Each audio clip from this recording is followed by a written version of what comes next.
면접을 보기 위해 발걸음을 옮기는 애나벨. 하지만 그날 애나벨은 평생의 악몽을 만나게 됩니다. 바로 헤드헌터로 불리는 연쇄살인범 토마스 레드먼의 살인 현장을 눈앞에서 목격한 것이죠. 세간을 떠들썩하게 만들었던 레드먼은 곧바로 검거되고 그는 랜즈데일 정신병원에 수감됩니다. 그곳에서 평생을 보낼 예정이었죠. 하지만 레드먼은 탈출 시도 중 발생한 화재로 목숨을 잃었다는 뉴스가 나오게 됩니다. 그렇게 6개월이라는 시간이 흘렀죠. 애나벨은 여전히 취업을 준비하는 중입니다. 회사에 이력서를 놓고 화상통화를 이용해 면접을 보는데 아무래도 결과가 영 신통치 않은 듯하네요. 대학 중퇴에 뚜렷한 경력이 없기 때문인지 이번에도 그녀는 퇴짜를 맞게 됩니다.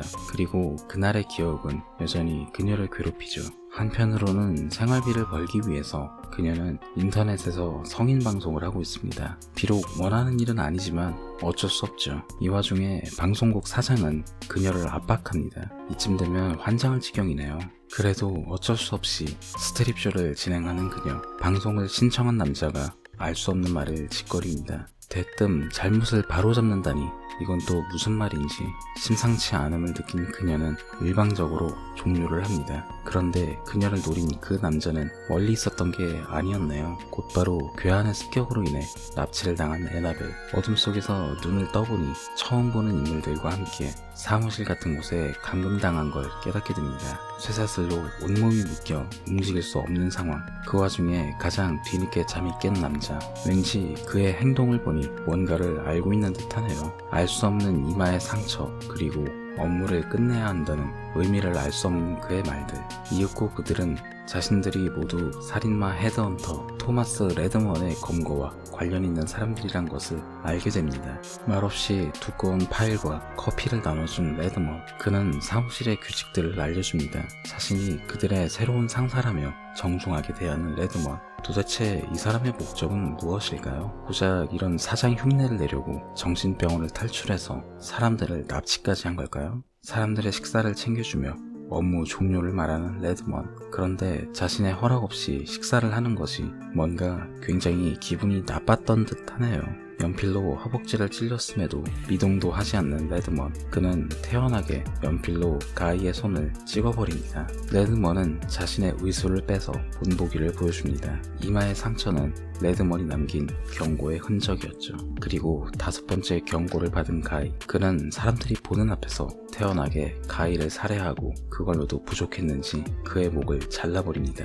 눈앞에서 사람이 죽는 걸 또다시 목격한 애나벨. 그녀는 화장실에 환풍구 문이 매우 낡은 걸 발견합니다. 어쩌면 탈출할 수 있는 기회를 만들 수 있겠네요. 다만 늦었다는 이유로 경고를 받기는 했지만요. 레드먼은 자신의 방으로 애나벨을 데려옵니다. 아무래도 오랫동안 그녀를 뒷조사한 것 같네요. 그는 애나벨이 재판에서 한 증언을 다시 확인하면서 자신은 살인마 헤드헌터가 아니라고 말합니다. 지금 하는 행동만 봐도 충분히 헤드헌터 같은데 말이에요. 그런데 목격자들의 증언이 뭔가 이상합니다. 애나벨은 분명 그가 도끼를 들고 있는 걸 목격했다고 하는데 윌리엄은 레드먼이 겁에 질려 있었다는 말을 하죠. 왜 똑같은 상황에서 두 사람은 다른 것을 보았을까요? 또한 레드먼은 자신을 변호했던 변호사 루디, 그리고 체포한 형사 에드워드를 신문하면서 어떻게든 자신은 헤드헌터가 아니었다는 걸 증명하려 합니다. 레드먼은 정말로 헤드헌터가 아니었던 걸까요? 만약 그렇다면 진짜 헤드헌터는 도대체 누구일까요? 지금까지의 시놉시스를 들어보시면 여러분의 머릿속에 떠오르는 익숙한 영화가 있을 거예요. 지금은 저예산 반전 스릴러의 대명사가 돼버린 소우 시리즈, 그 중에서도 1편일 겁니다. 영화 속 레드먼이 업무라고 말하면서 던져주는 일거리는 언뜻 보면 소우에서 직소가 생존자들과 벌이는 목숨을 건 게임과도 비슷해 보이죠. 하지만 이 영화는 결정적으로 다른 차이점이 있어요. 그건 바로 레드먼이 자신이 헤드헌터가 아니라는 사실을 밝히려고 하는 일에 정말 진심이라는 것이에요. 그리고 영화가 뒤로 진행될수록 드러나는 진실은 계속해서 영화를 주도적으로 진행하는 힘을 가지고 있어요.